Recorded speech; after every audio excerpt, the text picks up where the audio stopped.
சகோதரி மும்தாஜ் அவர்கள் இன்று நம்முடைய இஸ்லாமிய இணையதளங்களில் அதிகமாக பேசப்படக்கூடிய பெண்மணிகளில் ஒருவர். தங்களை இஸ்லாமிய அழைப்பாளர்களாக காட்டிக்கொள்ளக்கூடிய இவர்களை போன்ற பல பெண்களும் இன்று நம்முடைய இணையதளங்களில் வைரலாக உள்ளார்கள். முற்காலத்தில் ஒரு பெரிய சீர்கேடில் இருந்தார்கள். அது தவறென்று விளங்கி தௌபா செய்து அதிலிருந்து மீண்டு வந்திருக்கிறார்கள். அல்ஹம்துலில்லாஹ், அல்லாஹ் அவர்களுடைய தௌபாவை ஏற்றுக்கொள்ளட்டும். ஆனால் இன்று இவர்கள் மூலமாக வேறொரு மிகப்பெரிய சீர்கேடு இஸ்லாமிய பெண்களுக்கிடையில் பரவுகிறது என்பதையும் நாம் மறுக்க முடியாது. இன்றைய நவீன கால நமது இஸ்லாமிய வாலிப பெண்கள் இஸ்லாமிய ஹிஜாபு விஷயத்தில் இவர்களை முன்மாதிரியாக ரோல் மாடலாக கொண்டிருக்கிறார்கள் என்பது மிகப்பெரிய ஒரு ஆபத்தான சீர்கேடாகும். ஏனென்றால் இஸ்லாம் சொல்லுகிற ஹிஜாபினுடைய 30% கீழே மட்டும்தான் இவர்களிடத்தில் இருக்கிறது. இவர்களை கண்டு இவர்கள் இஸ்லாம் கூறுகிற முழு ஹிஜாபில் இருக்கிறார்கள் என்று நமது நவீன கால இஸ்லாமிய பெண்கள் ஏமாந்து கொண்டிருக்கிறார்கள். மீண்டும் தெளிவாக நாம் புரிந்து கொள்ள வேண்டும். இஸ்லாம் சொல்லுகிற 100% ஹிஜாபில் இருந்து வெறும் 30% கீழே மட்டும்தான் இவர்களிடத்தில் ஹிஜாப் இருக்கிறது. ஆனால் இன்று நமது இஸ்லாமிய நவீன பெண்கள், அதிலும் குறிப்பாக வாலிப பெண்கள், இவர்களையும் இவர்களை போன்று தங்களை இஸ்லாமிய அழைப்பாளர்களாக காட்டி இஸ்லாமிய பிரச்சாரங்களை செய்யக்கூடிய பெண்மணிகளை அவர்கள் இஸ்லாத்தினுடைய முழு ஹிஜாபிகளாக, இஸ்லாமிய ஹிஜாபுக்கே அவர்கள்தான் முன்மாதிரி என்பதாக தவறான எண்ணம் கொண்டிருக்கிறார்கள். இஸ்லாம் சொல்லுகிற ஹிஜாப் என்பது 3 கட்டங்களாக இறக்கப்பட்டுதான் அது முழுமைப்படுத்தப்பட்டது. அதில் முதல் கட்ட ஹிஜாபு கூட இவர்களிடத்தில் பூர்த்தியாக இருக்கவில்லை என்பதுதான் நிதர்சனமாகும். ஆகையால் ஹிஜாபுடைய விஷயத்தில் இவர்கள் மூலமாக மிகப்பெரிய ஒரு சீர்கேடு பரவி கொண்டிருக்கிறது என்பது மறுக்க முடியாத ஒன்றாகும். அது இவர்களுடைய தவறல்ல. ஒருவேளை இவர்களுக்கு இஸ்லாத்தை பற்றி, இஸ்லாமிய ஹிஜாபை பற்றி எடுத்து சொன்னது இஸ்லாமிய ஹிஜாபை முழுமையாக தெரியாத வஹாபிய உலமாக்களாக இருந்திருக்கலாம். எது எப்படி இருந்தாலும் இஸ்லாம் கூறுகிற ஹிஜாபில் 30% கீழே மட்டும்தான் இவர்களிடத்தில் இருக்கிறது. ஹிஜாபு விஷயத்தில் இவர்கள் முன்மாதிரியாக்கப்படக்கூடாது. வேறு சில விஷயங்களில் கண்டிப்பாக இஸ்லாமிய நவீன பெண்கள் இவர்களை முன்மாதிரியாக ஆக்க வேண்டும். அது இன்ஷா அல்லாஹ் பிறகு நான் சொல்லுகிறேன். தற்பொழுது இஸ்லாம் சொல்லுகிற முழுமையான ஹிஜாப் என்பது என்ன? உடலை முழுக்க மறைக்கக்கூடிய ஒரு அபாயாவும் தலையை மறைப்பதற்கு ஒரு முக்காடு மக்கனாவும் மாட்டிக்கொண்டால் இஸ்லாமிய ஹிஜாப் முழுமையடைந்து விட்டது என்பது தவறான எண்ணமாகும். இஸ்லாம் சொல்லுகிற 3 கட்ட ஹிஜாபுகளில் முதல் கட்டம்தான் உடலை மறைப்பது என்பது. அந்த முதல் கட்ட ஹிஜாப் இறங்கியது ஹிஜ்ரி 3 அல்லது 4வது வருடத்திலாகும். சூரத்துல் அஹ்ஸாபினுடைய 59வது வசனத்தில் தான் அந்த ஹிஜாபை அல்லாஹ் இஸ்லாமிய பெண்மணிகளுக்கு அறிமுகப்படுத்துகிறான். யா அய்யுஹன் நபியு குல்லி அஸ்வாஜிக வ பனாதிக வ நிசாஇல் முஃமினீன் என்று ஆரம்பிக்குகிற அந்த வசனம் யுதுனீன அலைஹின்ன மின் ஜலாபீபிஹின்ன என்ற வார்த்தையை கொண்டு பெண்கள் தங்களுடைய உடல்களை முழுக்க மறைத்து கொள்ள வேண்டும் என்கிற சட்டத்தை, ஹிஜாபினுடைய முதல் கட்ட சட்டத்தை அல்லாஹ் இறக்கி வைக்குகிறார். இந்த வசனத்தில் சொல்லப்பட்ட முதல் கட்ட ஹிஜாபை உறுதிப்படுத்தும் வண்ணமாக சூரத்து நூருடைய 31வது வசனம் வகுல்லில் முஃமினாத்தி யகுலுன மின் அப்சாரிஹின்ன என்று ஆரம்பிக்குகிற அந்த வசனத்தில் வலா யுப்தீன ஸீனத்தஹுன்ன இல்லா மா ظஹர மின்ஹா என்று மீண்டும் ஒரு முறை தெளிவுபடுத்தி வல்யல்ரிபின பிஹுமுரிஹின்ன அலா ஜுயூபிஹின்ன என்று மீண்டும் அதை உறுதிப்படுத்தி முதல் கட்ட ஹிஜாப் உடல் முழுக்க, உடல் என்று சொன்னால் அதில் முகமும் உட்படும், முகத்தையும் சேர்த்து உடல் முழுக்க பெண்கள் மறைத்தாக வேண்டும் என்பது முதல் கட்ட ஹிஜாப் ஆகும். அப்ப இஸ்லாம் சொல்லுகிற முழுமையான ஹிஜாபினுடைய முதல் கட்டம் என்பது 33.33% இடத்தை பிடிக்குகிறது என்றால் அது முகம் உட்பட உடலை முழுக்க மறைக்குகிற ஹிஜாப் ஆகும். அந்த 33% ஹிஜாபு கூட இது போன்று இன்று இணையதளங்களில் தங்களை இஸ்லாமிய அழைப்பாளர்களாக காட்டக்கூடிய சகோதரிமார்களிடத்தில் கிடையாது. அதனால்தான் இவர்கள் 30%க்கும் கீழே தான் இஸ்லாமிய ஹிஜாபில் இருக்கிறார்கள் என்று நான் சொன்னேன். பாருங்கள் எந்த அளவிற்கு இந்த சீர்கேடு பரவி இருக்கிறது என்றால், பெண்கள் தங்களுடைய முகங்களை மறைக்குகிற விஷயத்தை அது இஸ்லாமிய சட்டத்தில் இல்லை என்று மறுக்குகிற அளவிற்கு. பாருங்கள், இந்த வீடியோவை நீங்கள் பாருங்கள். சொல்லுங்க அக்கா. இல்ல, இஸ்லாத்துல பெண்கள் முகத்தை வெளியே காட்டக்கூடாது, ஹராம்னு சொல்றாங்கல்ல. நீ உன் முகத்தை மறைச்சு வீடியோ போடலாம்ல. அக்கா, இஸ்லாத்துல பெண்கள் முகத்தை வெளியே காட்டக்கூடாது அப்படின்னு சொல்லி எந்த கட்டாயமும் சொல்ல போனா திருக்குறான்லயும் சரி, எந்த ஹதீஸ்கள்லயும் சரி, எந்த இடத்துலயுமே பெண்களை முகத்தை மூட சொல்லி எந்த இடத்துலயுமே குறிப்பிடல. இஸ்லாத்துல பெண்கள் தங்களுடைய முகத்தை வெளிப்படுத்தியிருக்காங்கன்றதுக்கான ஆதாரப்பூர்வமான நிறைய ஹதீஸ்கள் இருக்கு. பெண்களை தங்களுடைய முடியையும் மர்மஸ்தலங்களையும் மறைக்கும்படி தான் அல்லாஹ் திருக்குறான்ல கட்டளையிட்டு இருக்கான். முகம் இந்த அளவுக்கு, கை இந்த அளவுக்கு, கால் அனுமதி இருக்கு. பெண்கள் முகத்தை மறைக்கிறதும் வெளிப்படுத்துறதும் அவங்களுடைய விருப்பம். இந்த விஷயத்துல இஸ்லாத்துல எந்த ஒரு தடையும் இல்லை. நீங்க இன்னா லில்லாஹி வ இன்னா இலைஹி ராஜிஊன். இஸ்லாத்தில் செய்ய வேண்டிய ஒரு காரியத்தை ஒரு மனிதன் செய்யாமல் இருந்தால் அது பாபம்தான். ஆனால் செய்ய வேண்டியதில்லை என்று சொல்லி மறுப்பது மிகப்பெரிய பாபமாகும், மன்னிப்பில்லாததாகும். நஊது பில்லாஹ். அல்லாஹ் காப்பாற்றி அருள்வானாக. இஸ்லாமிய ஹிஜாபை அழிக்க துடித்து கொண்டிருக்கிற இஸ்லாமிய எதிரிகளான சங்கிகள் செய்கிற அதே வேலையைத்தான் மாற்று செயல் மூலமாக இவர்கள் செய்து கொண்டிருக்கிறார்கள். இதற்கு இவர்களுக்கு பின்பலமாக இருப்பதோ வஹாபிய உலமாக்களாகும். அதனால் தான் நாம் சொல்லுகிறோம், வஹாபிய வாதங்கள் வங்கக்கடலுக்கு தூக்கி வீச வேண்டிய கழிவு பொருள்களாகும். இது போன்று வஹாபிய சதிகளில் மாட்டிக்கொண்ட ஒன்றும் தெரியாத நமது அருமை சகோதரிமார்கள் இஸ்லாம் முகம் மறைப்பதை பற்றி சொல்லுகிற விஷயங்களை விளக்கமாக நமக்கு பிறகு பேசிக்கொள்ளலாம். இப்பொழுது இஸ்லாமிய ஹிஜாபு சம்பந்தமான முதல் கட்ட வசனங்கள் முகம் உட்பட உடல் முழுக்க இஸ்லாமிய பெண் மறைத்தாக வேண்டும் என்பதை வலியுறுத்துகிற வசனங்களாகும். அப்படி ஒரு பெண் தன்னுடைய உடல் முழுக்க முகம் உட்பட மறைத்து கொண்டால் அவள் இஸ்லாம் கூறுகிற ஹிஜாபினுடைய 1/3 தான் பூர்த்தி செய்திருக்கிறாள். இன்னும் 2 கட்டங்கள் மீதம் இருக்கிறது. அதையும் பேணினால் மட்டும்தான் இஸ்லாம் கூறுகிற முழு ஹிஜாப் அவளிடத்தில் உண்டாகும். இந்த முதல் கட்டத்தை கூட பூர்த்தி செய்யாதவர்கள் தான் தங்களை இஸ்லாமிய ஹிஜாபிகளாக காட்டிக் கொண்டிருக்கிறார்கள். அதைத்தான் நான் ஆரம்பத்தில் சொன்னேன். மிகப்பெரிய ஆபத்து, சீர்கேடு இஸ்லாமிய பெண்களுக்கு இடையில் இவர்கள் பரப்பிக் கொண்டிருக்கிறார்கள். மீண்டும் சொல்லுகிறேன், அது அவர்களுடைய தவறாக இருக்க வாய்ப்பில்லை. அவர்களுக்கு இஸ்லாத்தை பற்றி கற்றுக் கொடுத்தவர்களுடைய குறைபாடுகளாகும். பாருங்கள், இஸ்லாம் சொல்லுகிற 2வது கட்ட ஹிஜாப் சூரத்துல் அஹ்ஸாபினுடைய 53வது வசனம், வஇதா ஸஅல்துமூஹுன்ன மதாஅன் ஃபஸ்அலூஹுன்ன மின் வராஇ ஹிஜாப். ஆரம்பத்தில் உடல் முழுக்க மறைக்கும்படியாக இஸ்லாமிய பெண்களுக்கு சட்டத்தை விதித்து ஷரீஅத் 2வது கட்டத்தை சூரத்துல் அஹ்ஸாபினுடைய 53வது வசனத்தில் சொல்லுகிறது. உடல் முழுக்க மறைத்து கொண்டதினால் மட்டும் இஸ்லாமிய பெண்ணுடைய ஹிஜாபு பூர்த்தியாகுவதில்லை. அதனுடைய 2வது கட்டம், உடல் முழுக்க மறைத்து கொண்டாலும் அந்நிய ஆண்களும் பெண்களும் ஒருவருக்கொருவர் பேசிக் கொள்ளுகிற பொழுது, ஏதாவது பொருள்களை கைமாறுகிற பொழுது, அணுகுமுறை வைத்துக் கொள்ளுகிற பொழுது மின் வராஇ ஹிஜாப், திரைக்கு பின்னால் இருந்துதான் இந்த கொடுக்கல் வாங்கல்களை நடத்த வேண்டும். இது சூரத்துல் அஹ்ஸாபினுடைய 53வது வசனமாகும். இஸ்லாம் கூறுகிற 2வது கட்ட ஹிஜாப் ஆகும். பெண்களுக்கும் ஆண்களுக்கும் இடையில் திரையை போட்டிருக்கிறது இஸ்லாம். அந்நிய ஆண்களும் அந்நிய பெண்களும் திரையில்லாமல் நேரடியாக நின்று பேச்சுவார்த்தைகளோ கொடுக்கல் வாங்கல்களோ நடத்தக்கூடாது என்று கட்டாயமாக இஸ்லாம் வலியுறுத்துகிறது. அது 2வது கட்ட ஹிஜாப் ஆகும். அப்ப பாருங்கள், ஒரு இஸ்லாமிய பெண்மணி தன்னுடைய முகம் உட்பட உண்டான உடல் முழுக்க மறைத்து கொண்டாலும் திரை இல்லாமல் ஆண்களுக்கு முன்னால் வந்து நிற்பதை இஸ்லாம் அவளுக்கு அனுமதிக்கவில்லை. திரைக்கு பின்னால் நிற்க சொன்னா இவங்க திரையிலே வந்து நிற்கிறாங்க. கேட்டால் இஸ்லாமிய ஹிஜாப் என்று சொல்லுகிறார்கள்.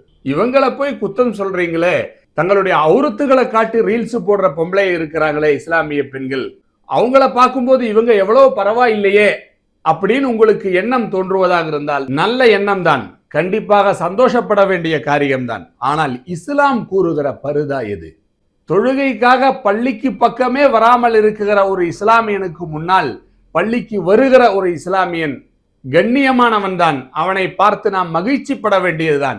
ஆனால் வந்தவன் லொஹரு தொழுக 4 ரக்காத்து தொழுகணும் இல்லையா, அதை 2 ரக்காத்து தொழுகிட்டு போனா அது மிகப்பெரிய வேறொரு சீர்கேடாக அமையும் இல்லையா? அது போன்றுதான் இவர்கள். அவுரத்துகளை மறைத்தது சந்தோஷம்தான், ஆனால் இஸ்லாம் சொல்லுகிற ஹிஜாபை பூர்த்தி செய்ய வேண்டும். உடல் முழுக்க மறைத்துக் கொள்வது என்பது முதல் கட்ட ஹிஜாபு தான். 2வது கட்ட ஹிஜாப் ஆண்களுக்கும் பெண்களுக்கும் இடையில் திரை உண்டாயிருக்க வேண்டும் என்று திட்டவட்டமாக இஸ்லாம் கூறுகிறது. அப்படியா? அப்ப ஸ்கிரீனை போட்டுட்டு நாங்க எப்படி ரீல்ஸ் போடுறதுன்னு கேட்டா அதுக்கு நான் பதில் சொல்றேன். அதுக்கு முன்னாடி இஸ்லாம் கூறுகிற 3வது கட்ட ஹிஜாப், அதையும் பேணினால் மட்டும்தான் முழுமையான ஹிஜாபி பெண்ணாக நமது சகோதரிமார்கள் மாறுவார்கள். அது ஹிஜ்ர 10வது ஆண்டு இதே சூரத்துல் அஹ்ஸாப் வழியாக அதனுடைய 33வது வசனம் 3வது கட்ட ஹிஜாப் இறங்குகிறது. வகர்ன ஃபீ புயூதிகுன்னா, பெண்களே நீங்கள் உங்கள் வீடுகளிலேயே தங்கியிருங்கள், தேவைகள் இல்லாமல் வெளியில் சுற்றி திரிய வேண்டாம் என்கிற வசனம். அந்த வசனமும் இறங்கியதோடுதான் இஸ்லாமிய ஹிஜாப் பூர்த்தியாகுகிறது. அதாவது தங்களுடைய உடல்களை அவர்கள் முழுக்க மறைத்து கொள்ள வேண்டும் என்பது 33.33% தான் இஸ்லாத்தில் ஹிஜாப் என்பது. அதற்கடுத்து அந்நிய ஆண்களோடு அவர்கள் கொடுக்கல் வாங்கல்களோ பேச்சுவார்த்தைகளோ நடத்துகிற பொழுது மின்வராஇ ஹிஜாப், இது 2வது கட்டமாகும். இதையும் பேணினால் 66.66% ஹிஜாப் பூர்த்தியாகுகிறது. அதற்கடுத்து தேவையில்லாமல் ஊர் சுற்றி திரிய வேண்டாம், உங்களுடைய வீடுகளிலேயே நீங்கள் தங்கியிருங்கள் என்கிற கட்டளையையும் பேணினால் மட்டும்தான் 100% ஹிஜாப் என்பது பூர்த்தியாகுகிறது. இவ்வாறு கட்டம் கட்டமாக பூர்த்தி செய்யப்பட்ட ஒரு சட்டம்தான் இஸ்லாமிய ஹிஜாப் என்பது. அதென்ன கட்டம் கட்டமாக? அப்படித்தான் சில சட்டங்களை அல்லாஹ் இறக்கி இருக்கிறான். பாருங்கள், மது விலக்கு கூட அப்படித்தான் கட்டம் கட்டமாகத்தான் அல்லாஹ் முழுமைப்படுத்தினான். முதல் கட்டத்தில் நீங்கள் மது அருந்திய வண்ணமாக தொழுகைக்கு வர வேண்டாம், தொழுகைக்கு வருகிற நேரங்களில் மது அருந்த வேண்டாம் என்கிற சட்டம் தான் இறங்கியது. பிறகுதான் ஃபஜ்தனிபூஹு, அதை முற்றிலுமாக நீங்கள் தவிர்ந்திருங்கள், எந்த நேரத்திலும் அதை நீங்கள் அருந்தாதீர்கள் என்கிற முழு விலக்கு ஏற்படுகிறது. அப்ப முதல் கட்ட வசனத்தை ஒருவர் வைத்துக்கொண்டு இதுவும் குர்ஆனில் இருக்கக்கூடிய வசனம் தானே, இதில் தொழுகைக்கு வருகிற நேரத்தில் மட்டும் அருந்த வேண்டாம் என்றுதானே அல்லாஹ் சொல்லி இருக்கிறான், மற்ற நேரங்களில் அருந்திக் கொள்வதற்கு அனுமதி இருக்கிறது என்று சொன்னால் அதை நாம் ஏற்க மாட்டோம். அது முட்டாள்தனம் என்று சொல்லுவோம். இஸ்லாமிய ஷரீஅத்தை பற்றி உண்டான அறிவில்லாய்மை என்று நாம் சொல்லுவோம் இல்லையா? அதே கண்ணோட்டம் தான் ஹிஜாபு விஷயத்திலும். பாருங்கள், திரு குர்ஆனுக்கு விரிவுரை சொன்னவர்கள், திரு ஹதீஸிற்கு விளக்கம் சொன்ன எல்லா முஹத்திஸுகளும் முஃபஸ்ஸிர்களும் இந்த கருத்தை நமக்கு எடுத்து சொல்வார்கள்.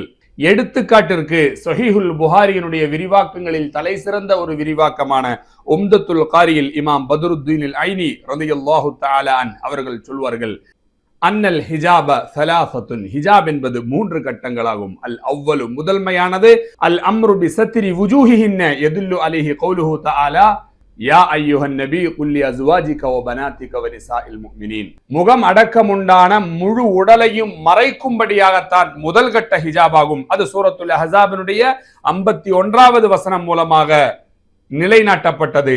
அதற்கு அடுத்து 2வது கட்டம் என்பது அஸ்ஸானி அல் அம்ரு பி இர்ஹாஇல் ஹிஜாபி பைனஹுன்ன வ பைனன் நாஸ், அந்த பெண்களுக்கும் அந்நிய ஆண்களுக்கும் இடையில் திரை உண்டாயிருக்க வேண்டும். தன்னை உடல் முழுக்க மறைத்து கொண்டாலும் அந்நிய ஆண்களோடு பேசுகிற பொழுது இடையில் திரை இருக்க வேண்டும். யதுல்லு அலைஹி கௌலுஹு தஆலா வ இதா ஸஅல்துமுஹுன்ன மதாஅன் ஃபஸ்அலூஹுன்ன மின் வராஇ ஹிஜாப், சூரத்துல் அஹ்ஸாபினுடைய 53வது வசனம். 3வது கட்ட ஹிஜாப் என்பது அஸ்ஸாலிசு ஹுவல் அம்ரு பி மன்இஹின்ன மினல் குரூஜி மினல் புயூத், வீடுகளில் இருந்து தேவையில்லாமல் வெளியேற வேண்டாம், அதிலேயே நீங்கள் அடங்கி இருங்கள் என்கிற சூரத்துல் அஹ்ஸாபினுடைய 33வது வசனம் வகர்ன ஃபீ புயூதிகுன்ன என்கிற வசனத்தை கொண்டு பூர்த்தியாகுகிறது. இன்னும் மிகச் சரியாக தெளிவாக சொல்ல வேண்டும் என்றால், பெண்களை அல்லாஹ் மறைக்குகிறான் அவர்களுடைய பாதுகாப்பிற்காக. முதலில் ஆடையை கொண்டு மறைக்க சொன்னான், பிறகு பெரிய ஒரு திரையை கொண்டு மறைக்க சொன்னான், பிறகு வீடு என்கிற அதைவிட மிக பலமான திரையை கொண்டு பெண்களை மறைத்து வைத்திருக்கிறான். இதுதான் இஸ்லாம் கூறுகிற ஹிஜாப் ஆகும். இந்த 3ஐயும் பேணினால் மட்டும்தான் 100% ஹிஜாபியாக இஸ்லாமிய பெண்மணி மாறுவாள். அப்ப எப்படி நாங்க ரீல்ஸ் போடுறது? திரையில வரக்கூடிய எங்களை திரைக்கு பின்னால் நிக்க சொல்றீங்களே, நாங்க எப்படி ரீல்ஸ் போடுறது? நாங்க எப்படி இஸ்லாமிய தாவா பணியை செய்வது என்று கேட்டால், எனது அருமை சகோதரிமார்களே, உங்களுக்கு அது ஏவப்பட்டிருக்கிறதா? இஸ்லாமிய பெண் அழைப்பாளர் அப்படி ஒரு போஸ்ட் இஸ்லாத்தில் இருக்குதா? பொதுமக்களிடையே அந்நிய ஆண் பெண் வித்தியாசம் இல்லாமல் இஸ்லாமிய அழைப்பு பணி செய்ய ஒரு முஸ்லிம் பெண்மணிக்கு முடியுமா? அந்நிய ஆண்கள் இருக்கிற மேடையில் அவள் எப்படி அமர்ந்திருப்பாள்? அந்நிய ஆண்களோடு திரை இல்லாமல் அவள் எப்படி பேச முடியும்? இதுவெல்லாம் சாத்தியமானதாக இருந்தால் லட்சக்கணக்கான நபிமார்களில் ஒரு நபியையாவது பெண்ணாக அல்லாஹ் படைத்திருக்க மாட்டானா? இஸ்லாமிய பொது அழைப்பு என்பது பெண்களுக்கு சொல்லப்படாத ஒன்றாகும். இஸ்லாமிய பெண் பொது அழைப்பாளர் என்கிற ஒரு போஸ்ட் இஸ்லாத்துல கிடையாது. அல் மர்அத்து ராஇயத்துன் அலா பைத்தி ஜௌஜிஹா கால ரசூலுல்லாஹி ஸல்லல்லாஹு அலைஹி வஸல்லம். ஒரு பெண்மணி அவளுடைய கணவன் வீட்டில் இருப்பவர்கள் மீது பொறுப்பு சாட்டப்பட்டவளாக இருக்கிறாள். அதுதான் அவர்களுக்கு கொடுக்கப்பட்டிருக்கிற பொறுப்பு. நீங்கள் கல்வியை கற்றுக்கொண்டால், நல்ல விஷயத்தை பகிர வேண்டும் என்றிருந்தால், உங்கள் கணவர் வீட்டில் இருக்கக்கூடியவர்கள் மீது தயவா செய்யுங்கள். அவர்களுக்கு குர்ஆன் ஓதி கொடுங்கள். அவர்களை தொழுகையாளிகளாக மாற்றுங்களே தவிர பொது பிளாட்ஃபார்ம்ல இஸ்லாமிய அழைப்பு பணி செய்வதற்குண்டான பொறுப்பு உங்களுக்கு கிடையாது என்பதை விளங்கிக் கொள்ளுங்கள். இதை சொன்னா உங்களுடைய மனசுல ஒரு எண்ணம் வரும், இது நீங்க ஆண்களா இருக்கிறதுனால ஆண்களுக்கு சாதகமா பேசுறீங்கன்னு. சரி, நீங்க அங்கீகரிக்கிற ஒரு பெண்மணியே நமக்கு அழைக்கலாம். நம்ம ஃபாத்திமா தாத்தா இது சம்பந்தமாக என்ன சொல்றாங்கன்னு கொஞ்சம் கேளுங்க. அதாவது, எங்களை திரையில் வரக்கூடாது என்று இஸ்லாம் சொல்லி இருக்கிறது என்று நீங்கள் சொன்னால், நாங்கள் எப்படி தஅவாவுடைய வேலை செய்வது என்கிற உங்களுடைய கேள்விக்கு நம்ம ஃபாத்திமா தாத்தா அழகான பதில சொல்றாங்க. முடிஞ்சு போச்சாங்களா? அதனாலதான் நாங்க சொல்றோம், நீங்க ஆணியே புடுங்க வேண்டாம். நீங்க பேசாம வீட்டுல படிச்சுட்டு உங்க தாய் தகப்பன் என்ன சொல்றாங்களோ சிறப்பா, கண்ணியமா, ஒழுக்கமா, நல்ல பிள்ளைகளா இருந்து உங்களோட அறிவுல ஏதாவது ஒரு 4 பிள்ளைகளை படிக்க வைக்கிறதுக்கு வேலையை பாருங்கன்னு சொல்றோம். பெண்கள் யூடியூபுகள்லையும் ஃபேஸ்புக்லையும் ரீல்ஸ் போடுற விஷயத்தை பேசிட்டு ஃபாத்திமா தாத்தா சொன்ன தீர்வு தான் இது. அதனால நீங்கள் செய்கிற ரீல்ஸுகள் இத்தோடு நிறுத்தி கொள்ளுங்கள். நன்மை என்று கருதி நீங்கள் செய்கிற இந்த செயல்பாட்டின் அடிப்படையே இஸ்லாத்திற்கு எதிரான ஒன்றாகும். இஸ்லாமிய பர்தாவை இல்லாமல் ஆக்குகிற கேடான ஒரு செயலாகும். அந்த ரீல்ஸ்லயும் நீங்க சொல்றது வஹாபிசம் தான். இன்னா லில்லாஹி வ இன்னா இலைஹி ராஜிஊன். ஏற்கனவே ஒரு பாவம், அதுல இது வேற. எதுக்கு இந்த பாவ சுமைகளை நாம் சுமக்க வேண்டும்? இப்ப என்ன பண்றது? ரீல்ஸ் போட்டு போட்டு பல லட்சம் சப்ஸ்கிரைபர்ஸ் ஆகி போச்சு, பல்லாயிரக்கணக்கான ஃபாலோவர்ஸ் வந்துட்டாங்க. இப்ப என்ன செய்யறது அப்படிங்கிற ஒரு எண்ணம் உங்களுடைய மனதில் வந்தால், நான் இந்த காணொளியின் ஆரம்பத்தில் சொன்னேன், சகோதரி மும்தாஜ் அவர்களை போன்ற சில பெண்மணிகளிடத்தில் இஸ்லாமிய ஹிஜாபுக்குண்டான முன்மாதிரி நமக்கு கிடையாவிட்டாலும் வேறு சில முன்மாதிரி இருக்குகிறது என்று சொன்னேன். அதை நீங்கள் இங்கு கவனிக்க வேண்டும். புகழனுடைய உச்சியில் இருக்குகிற பொழுதுதான் இதுவெல்லாம் தவறு என்பதை விளங்கி கொண்ட உடனே தங்களுடைய புகழ்ச்சிகள் அனைத்தையும் அல்லாஹுக்காக வேண்டி வேண்டாம் என்று வைத்தார்கள் இல்லையா? அதில் உங்களுக்கு முன்மாதிரி இருக்குகிறது. இது தவறு என்று விளங்கி கொண்டால் எத்தனை பல்லாயிரம் ஃபாலோவர்ஸ் இருந்தாலும் நாளை அல்லாஹுக்கு முன்னால் நிற்க வேண்டுமே என்கிற சிந்தனை, உண்மையான ஈமான் நம்முடைய மனதில் இருந்தால் இத்தோடு இந்த ரீல்ஸுகளை நாம் நிறுத்தி கொள்ள வேண்டியது இருக்கிறது. ஒரு இஸ்லாமிய பெண்ணாக, முழுமையான ஹிஜாபுடையவளாக நாம் மாற வேண்டியது இருக்கிறது. எனது அருமை இஸ்லாமிய பெண்களே, உங்களுக்கும் சகோதரி மும்தாஜ் அவர்களை போன்று இஸ்லாத்தினுடைய ஹிஜாபை பற்றி முழுமையாக தெரிந்து கொள்ளாமல் நாங்கள் முழு ஹிஜாபில் தான் இருக்குகிறோம் என்ற எண்ணத்தில் இருக்குகிற அனைவர்களுக்குமாக சகோதரி மும்தாஜ் அவர்களே சொல்லுகிற ஒரு அறிவுரை, அதையும் கேட்போம். லேர்ன் அபவுட் இட்ல கொஞ்சம் தெரிஞ்சுக்கோங்க. எவ்வளவு விஷயங்கள் படிக்கிறீங்கல்ல, ஹிஸ்டரி படிச்சுக்கிறீங்க, ஜியோகிராஃபி படிச்சுக்கிறீங்க, எல்லாரும் இதுவும் படிச்சுக்கோங்க. வாய் லேர்ன் அபவுட் இட். அவ்வளவுதான், படிச்சுக்குங்க, தெரிஞ்சுக்குங்க. வஹாபிசத்தை இல்லை, இஸ்லாத்தை. வஹாபிசம் இஸ்லாத்தை அழிக்க வந்த விஷமாகும். அதனால் தான் வங்க கடலுக்கு தூக்கி வீச வேண்டிய வேஸ்ட் பொருள் தான் வஹாபிசம். الحق وزهق الباطل